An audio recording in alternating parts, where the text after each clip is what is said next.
This is day 30 in our 100 days of believing in bigger. And I'm so sorry I haven't been able to film, or get content for you guys. But I ran out of storage on my phone, so I had to get a new phone. So yeah, and by the time you see this, it's probably a week or two late. Because I have been just doing everything to try to find a new job, close up shop at the old job, been very depressed, not wanting to be on camera, so I haven't been really filming. Yeah. And then sometimes every time I talk, I be crying, but it's getting better. It's getting better, y'all. Okay. So this one says, day 30, you are multifaceted. For the one whom God has sent speaks the words of God, and God gives the Spirit without limit. It is not God's intent that we simply read about miraculous encounters in the book that is 1,000 years old. Yeah, you can put them on. He intends that we be the book, the living word, a living manifestation of God's unlimited abilities and possibilities. Wow, that's deep. In Romans 9:7, the NIV, God says, I raised you up for this very purpose, that I might display my power in you, and that my name might be proclaimed in all the earth. At times, you may feel too flawed for the big vision God has given you, or even overwhelmed by the various paths and possibilities. You are a masterpiece and an essential component in God's master plan. Wow, that's amazing. Okay, so the journal topic says, take a moment to do a blessing dump. List the gifts, talents, unique insight, personality traits, and abilities God has given you to bless others. Wow, that's deep. That's deep. I'm definitely going to write that down today. The prayer says, Lord, help me to embrace the limitlessness of who I am in you and how you've designed me for destiny. Give me focus, discipline, and curiosity and mastery. Yes, Lord, this is amazing. I love this book. All right, let's get ready to take the kids to school and drop them off. And then we'll come back and apply for some more jobs on Indeed. And I heard that I should put my resume in ChatGPT to spruce it up. Have y'all heard of that? I've heard of that. But yeah. Here we are, day 30.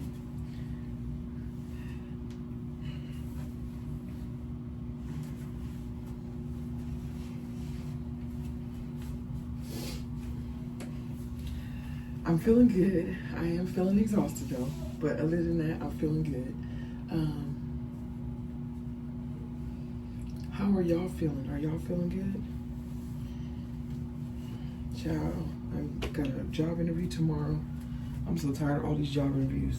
I went to a job interview last week and the man was in there well, yes, we are looking to hire you for this county, but we don't have any patients over there, so we need you to work in this county. Then why do you have this county on Indeed? But then when I get here for the interview, you're talking about you need me to come across the bridge into another county, and I might have to see patients as far as 50 miles away, 67 miles away. That's too far. That's not, I feel like y'all bamboozling me. So, we'll keep going. They offered me the job, but I told them no thank you. Plus, I didn't like his attitude. Because he was like, well, why? I mean, you make your own schedule. Why can't you come over here? I mean, we pay bridge toll and gas. I don't care. I got young kids, sir. And I need to be home before 5. Psh. Walking daily for 45 minutes a day has definitely given me so much mental clarity. I can't even really explain it. Prayer, journaling, and walking has been my safe haven during this transition in my life. Every day we reading 10 pages of the book, but baby, let me tell you, this Mountain Is You book is so good. Guilt of succeeding. In a world full of pain, horror, and misfortune, who are we to be happy and have abundant lives? That's the thought process so many of us go through. One of the biggest mental barriers people face is the guilt that comes with family having enough or more than one needs. This can come from many different sources, but it ultimately boils down to feeling as though you don't deserve to have it.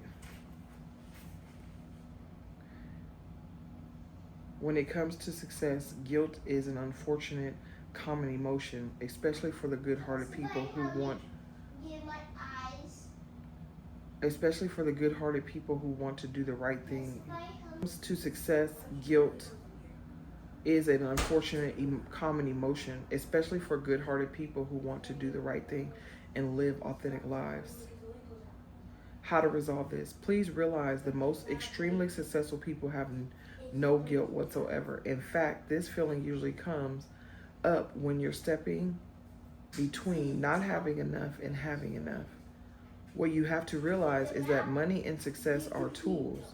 They buy you back time and offer you the opportunity to help, employ, influence, and change lives of others. That is so true. So true. Instead of looking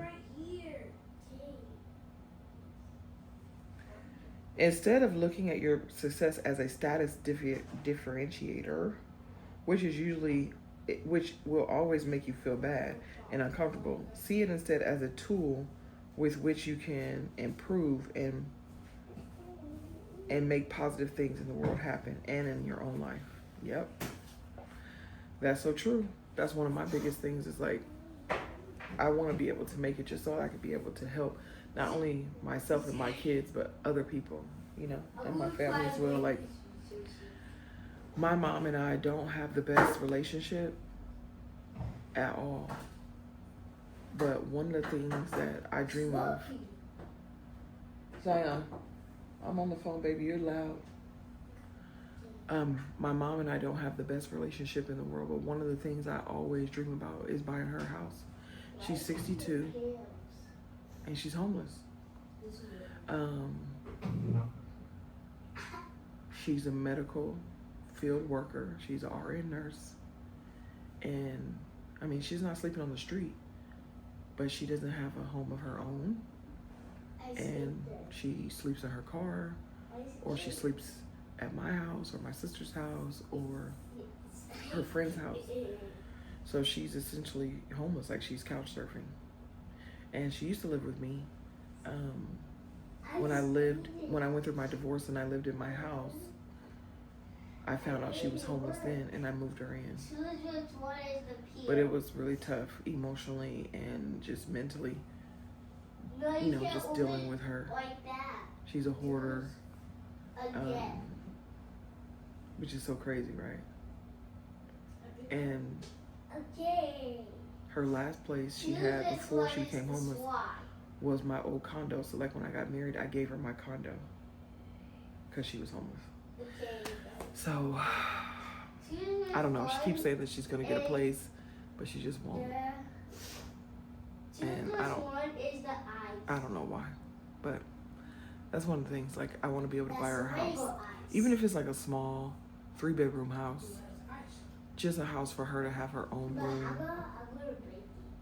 and 2 rooms for the grandkids, you know, so the girls can all be in one room, the boys can all be in one room, and like when she has friends and stuff. But you know what's so funny? She told me when she used to live with me and I would go and spend the night out with the kids somewhere, she told me she don't like being alone. Uh-oh, be careful, baby. Yeah, she told me that. She don't like being alone. Isn't that something? Yeah. So the next part is about fear of failure. How often do we not even attempt something because we're afraid to look bad or fail immediately? Child, that's me. I have a huge fear of failure. Like, even when I went to college, I was like so afraid like I wasn't gonna make it or I was gonna fail. But I just kept pushing myself. Like, I did self-motivation like every day. Like, girl, you got this. Girl, get up. Girl, keep going. Girl, study. Go to the study group. Girl, ask your friend. Get a buddy. Like, I was like, I cannot fail at this. Like, I have to do this. Like, I have to have a career. Right? And look at me now, 41, ready to retire from said career. I'm like, I'm not even working till I'm 67.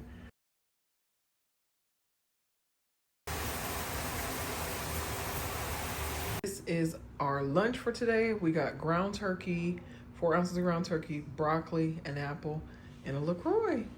Let's make a shrimp breakfast burrito. Spinach. Put a little seasoning. I'm gonna put a little Himalayan salt and some garlic powder.